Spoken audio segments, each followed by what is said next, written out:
called 911 for help, then shot by the deputy who walked in. The Sonya Massey story. The call that should have saved her. Before we begin, if real stories of justice, heartbreak, and truth matter to you, hit that subscribe button, drop a like, and share this with someone who believes every call for help should be answered with protection, not fear. The night of July 6, 2024 in Springfield, Illinois, felt like any other humid Midwest summer night. The streets were quiet, save for the faint buzz of crickets and the hum of streetlights. Inside a small single-story home off Tainter Road, 36-year-old Sonya Massey sat awake, heart racing. The soft creak of a floorboard outside her window made her freeze. For weeks she'd felt like someone was watching her. A car idling too long at the corner, footsteps that vanished when she looked outside. That night she'd finally decided she couldn't ignore the feeling anymore. She grabbed her phone, dialed 911 and said, "I think someone's outside my house." Her voice trembled, but she was clear. She needed help. The dispatcher told her deputies were on their way. Minutes later, the headlights of a Sangamon County Sheriff's Office cruiser swept across her driveway. Relief washed over her, at least for a moment. Two deputies stepped out, Sean Grayson and Brandon Williamson. The air was thick with humidity and tension. Their flashlights cut through the darkness as they approached the front porch. Sonya opened the door slightly, peeking through the crack. Her tone was polite but anxious. "Thank you for coming. I swear I heard someone outside." Grayson nodded, one hand resting casually near his weapon. "Ma'am, we'll take a look. You stay right here." They searched the yard, found nothing, and came back inside to speak with her. That's when something shifted. Body cam footage, later released in parts to the public, would show Sonya standing in her kitchen, visibly nervous. Her hands were empty. She spoke softly, repeating, "I thought I saw someone." The deputies tried to reassure her, but the mood was strained. According to reports, Sonya made a comment about blessing the water, a small act of faith. She picked up a pot near the sink. Grayson's tone changed, sharp and commanding. "Put that down," he said suddenly. Confusion crossed her face. "What? It's just water?" And then, in the footage, 3 gunshots broke the silence. One struck her in the head. The body cam fell sideways. The house echoed with Grayson's voice, panicked, muttering something inaudible. The video cut out seconds later. When police backup arrived, Sonya lay motionless on her kitchen floor. The woman who had called for protection had been killed by the man sworn to provide it. By morning, the story had already spread beyond Springfield. Headlines hit social media. Illinois woman calls 911 for help, shot and killed by responding deputy. The community was furious. Neighbors described Sonya as kind, soft-spoken, deeply spiritual. She worked quietly, cared for her family, and never caused trouble. To them, this wasn't just a mistake, it was a betrayal. Investigators sealed off the house, marking evidence spots on the linoleum floor. Detectives reviewed the footage frame by frame. The angles were confusing, the lighting dim, but one thing was clear: Sonya hadn't made a threatening move. Still, Grayson's report claimed he feared for his life. He said he thought she was about to throw boiling water on him. But forensic evidence would soon show the water wasn't hot. The pot hadn't even been on the stove. That night, the sheriff's department released a brief statement. An officer-involved shooting occurred following a call for service. The Illinois State Police are handling the investigation. But the community didn't want statements. They wanted answers. By the next day, local activists gathered outside the sheriff's office holding signs that read, "Justice for Sonya," and 9/11 shouldn't be a death sentence. Behind the scenes, detectives from the Illinois State Police were piecing together the timeline, from Sonya's 911 call, to the deputy's arrival, to those final 3 gunshots. They discovered something chilling. Grayson had only been on the job for a few months. Before that, he'd faced disciplinary issues in another county, reports of aggressive behavior, misuse of authority, and a pending investigation that somehow vanished before his transfer. How had a man like that been cleared to carry a badge again? As journalists dug deeper, more inconsistencies appeared. Dispatch logs didn't match the body cam timestamps. Witnesses said they heard yelling before the shots, but Grayson's report mentioned no verbal escalation. And then, one detective found a line in the internal report that didn't make sense. A name. A signature. Filed under supervisor approval. But the supervisor listed had been on medical leave that week. Someone inside the department had forged approval for Grayson's deployment. And that's when investigators began to realize, this wasn't just a tragic mistake. It was the beginning of something far darker, a cover-up that reached higher than anyone expected. The hidden files. Springfield's sky was a murky gray the morning after Sonya Massey's death. Rain streaked down the courthouse windows like tears the world itself couldn't hold back. Reporters swarmed the sheriff's office, but no one inside was talking. The official line was short and cold, an ongoing investigation. But behind the doors of the Illinois State Police Investigations Division, a storm was brewing. Detective Marla Jennings, a 14-year veteran of the force, stared at her monitor, replaying the same 15-second clip from the deputy's body cam footage over and over again. She knew what she saw. Sonya's hand was empty, her posture defensive, not aggressive. Yet the report in her hand said otherwise. Suspect advanced with a hot liquid, perceived as a threat. Marla exhaled, muttering under her breath. There's no advance. There's no threat. Her partner, Detective Aaron Vega, leaned against the wall, arms folded. You think he panicked? Marla didn't look away from the screen. No. I think he lied. They both knew the name Sean Grayson. His file wasn't new to law enforcement circles. Complaints of excessive force, 2 suspensions, and an early termination from a small-town department outside Peoria. But somehow his record looked spotless on paper. Someone had wiped it clean. A subpoena went out to Grayson's previous employer, and within 48 hours, Marla received a brown manila envelope marked confidential, internal records. Inside were copies of incident reports, redacted, black lines covering entire paragraphs. But one file slipped through uncensored. It was dated May 2022. The report described an incident almost identical to Sonya's. A routine call. A frightened woman. A misunderstanding that ended with Grayson pulling his weapon. Only this time no one was hit. The department had quietly suspended him, then reinstated him a month later. Marla's pulse quickened. She turned to Vega. He should have never worn a badge again. Vega frowned. Then how the hell did he? That question led them to the Sangamon County Human Resources Office, a dim room filled with old file cabinets and the smell of burnt coffee. The clerk on duty, an older woman named Kathy Holt, seemed uneasy as soon as they mentioned Grayson's name. When Marla showed her the transfer papers, Kathy blinked twice and whispered, "That's not my signature." Marla leaned in. "You didn't approve his transfer?" "No," Kathy said softly. "I was on leave that week. Someone must have signed for me." Her hands trembled as she pulled a second file from her drawer, a duplicate of the transfer form. The signature was different. The first one, the one on file at the sheriff's office, was clean, confident, looped. But the real one? Shaky, inconsistent, authentic. Someone had forged Kathy's name. Marla knew what that meant, an internal conspiracy. Someone had deliberately cleared Grayson's path back into law enforcement. Someone who wanted him back on the streets. But why?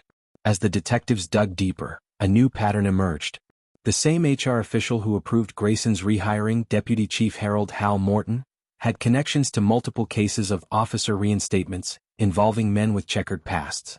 Each time, the paperwork was rushed, the files conveniently missing complaints, and the approvals always signed by Morton. Marla clicked through his records, frowning. He's been protecting dirty cops for years. Vega added quietly, and maybe cashing in while doing it. Meanwhile, the Massey family was living a nightmare. Sonya's mother, Patricia, sat before cameras, tears streaking her face, pleading for accountability. She was a good woman, she said, voice trembling. She called for help. They killed her instead. I want justice, real justice. The public outcry grew louder. Candlelight vigils filled the streets. People marched with Sonya's picture, a smiling face framed by soft curls, now a symbol of injustice. But as the pressure mounted, so did the danger. 3 days after Marla submitted her first report to the state attorney, her email was wiped. Entire folders, gone. Then came the voicemail. A deep, male voice. Detective Jennings, stop digging into Grayson's file. You don't know who you're dealing with. She replayed it 3 times, memorizing the tone, calm, rehearsed, not a random threat. Someone inside law enforcement wanted her quiet. The next morning, Vega's car alarm blared outside his apartment at 3:12 a.m. The windows were smashed and his laptop was gone. Coincidence? Hardly. Marla met him in the precinct parking lot.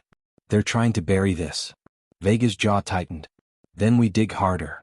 They decided to bypass the sheriff's department entirely and reach out to a contact at the FBI Civil Rights Division in Chicago, an old friend of Vega's named Special Agent Claire Dorsey.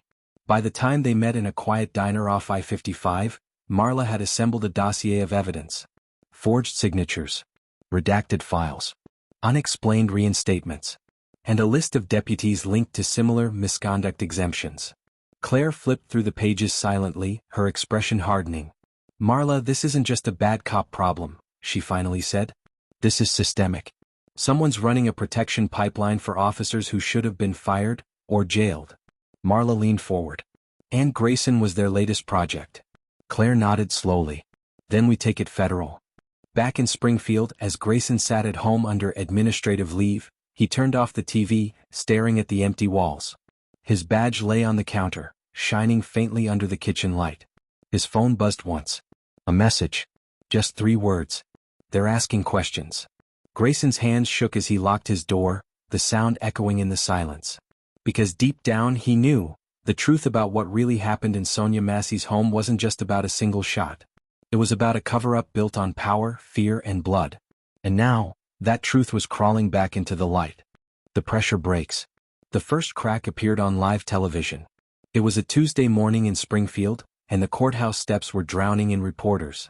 Microphones flashed, cameras blinked like 1,000 unblinking eyes, and the crowd's anger boiled over the barricades. Protesters shouted Sonya Massey's name, their voices echoing through the air. "Say her name. Sonya Massey." Inside, Sheriff Alan Dupree stood before a podium, sweat glistening under the harsh lights. He cleared his throat, reading from a paper that shook ever so slightly in his hands. "The Sangamon County Sheriff's Office remains committed to transparency and accountability during this ongoing investigation." The rest was noise, bureaucratic, rehearsed, soulless. And when a reporter shouted, "Why was Deputy Grayson hired despite his violent record?" Dupree froze. For 3 long seconds his mask slipped. That pause, that single hesitation, was all it took to ignite a fire. By nightfall, the headlines screamed across every major network. "Cover-up in Springfield.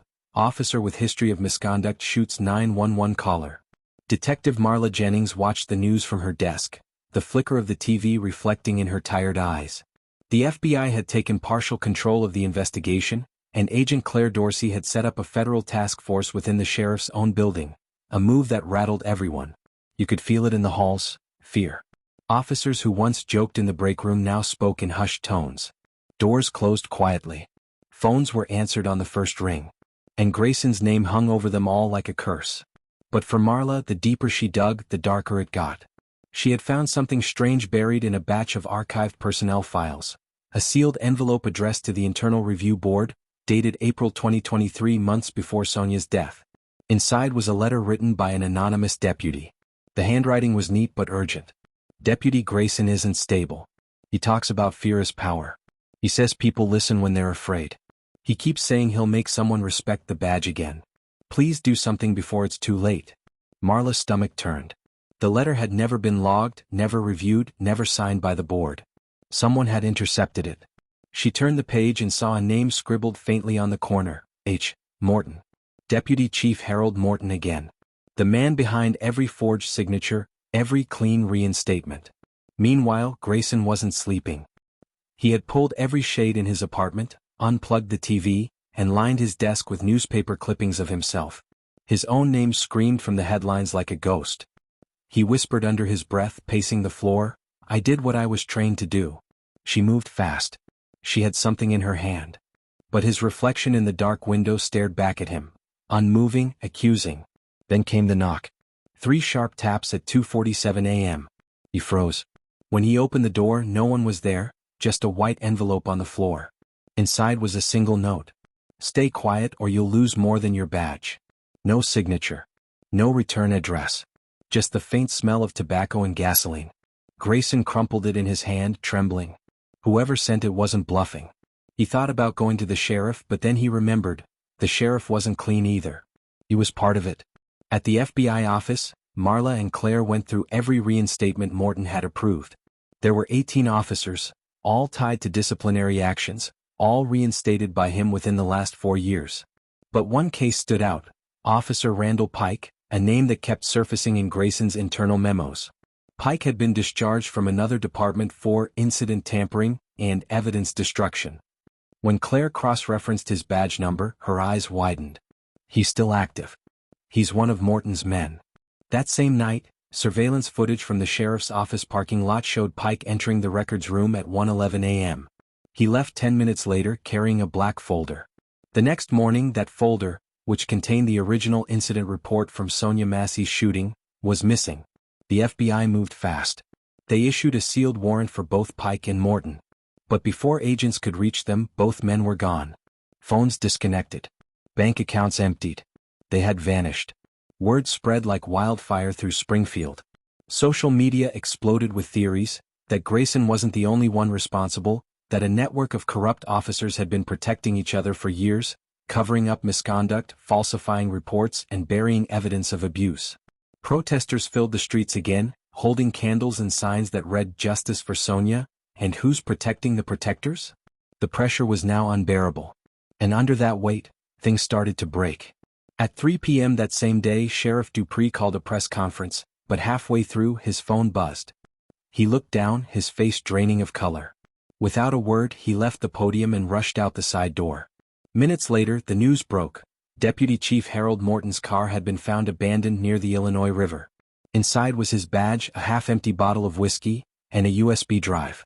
The drive was labeled Grayson. Marla and Claire received it within the hour. They plugged it into a secure terminal and what they saw froze them. Dozens of folders, labeled with officer names, dates, and internal memos. Hidden recordings. Confidential audio.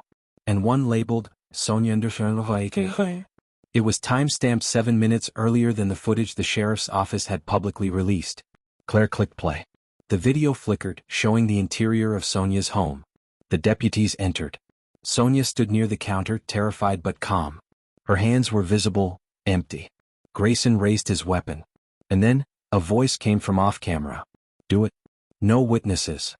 Claire slammed the pause button. The voice wasn't Grayson's. It was Morton's. Marla stared at the screen, her voice barely a whisper. They framed her death as an accident, but it was an execution. The room went silent except for the low hum of the computer. Outside, rain began to fall again, slow, deliberate, like the world was holding its breath. The reckoning. The footage spread like wildfire. Within 24 hours, the leaked video labeled Sonya__bodycam_ had flooded every major news outlet, Twitter feed, and Reddit thread in America. The voice, Morton's voice, echoed through living rooms and phone screens across the country. Do it. No witnesses. It was no longer just a case. It was a reckoning. Outside the Sangamon County Sheriff's Office, a sea of protesters filled the streets, holding signs that read "She called for help" and "Justice for Sonya Massey." The crowd pulsed like a living heartbeat, angry but united, demanding answers. For the first time, the nation's eyes were fixed on Springfield, Illinois. And inside that small town, everything was falling apart. Detective Marla Jennings sat across from Special Agent Claire Dorsey in a dimly lit conference room. Between them lay a pile of printed documents, each one damning. Transfer records. Forged signatures. Deleted disciplinary files. Audio memos. The FBI task force had finally connected the dots. Morton had built a shadow network inside law enforcement, a quiet ring that covered up misconduct in exchange for favors, loyalty, and money. Grayson wasn't an accident, he was a product of the system. Every reinstatement, Claire said, tapping the folder, was either paid for or politically leveraged. Morton built this to protect the image of law enforcement at any cost. And Sonya, she was collateral damage. Marla rubbed her temples, exhaustion etched deep in her face. He gave the order. Grayson pulled the trigger. But who else knew? Claire's eyes darkened. That's what scares me. Because Morton wasn't the top of the ladder. At 6 a.m., agents raided Morton's last known address, an isolated farmhouse 15 miles outside of town. The air was cold, still, and blue with dawn light. The wind rattled the rusted mailbox that still bore his name. When they entered, the house was empty, except for a single envelope taped to the refrigerator. On it, written in black ink. They told me to protect the badge. I never thought it meant destroying it. Inside was a note that detailed everything: names, dates, payment trails. Morton confessed that he'd been ordered by Sheriff Dupree himself to clean the files of any deputies with potential to embarrass the department. And under Dupree's orders, Grayson's record had been sanitized and reinstated. The sheriff, the man who'd stood before the press swearing transparency, had been pulling the strings all along. By mid-morning, federal agents surrounded Dupree's home. News helicopters circled overhead as armored vehicles blocked off the street. Inside, Dupree sat alone in his den, his badge on the table beside a bottle of bourbon and his phone ringing non-stop. He didn't answer. He just stared at the television, watching his own face replayed on loop under the headline, "Sheriff Dupree implicated in federal corruption probe." When the knock came, he didn't resist. He stood, straightened his tie and whispered to himself, "I was just keeping order." But as he opened the door to the flashing blue lights, the only order left was the one signed by the U.S. Attorney's office. He was arrested without a word. Across town, Grayson sat in an interrogation room. The walls were blank, the lights white and harsh. He hadn't slept in 2 days.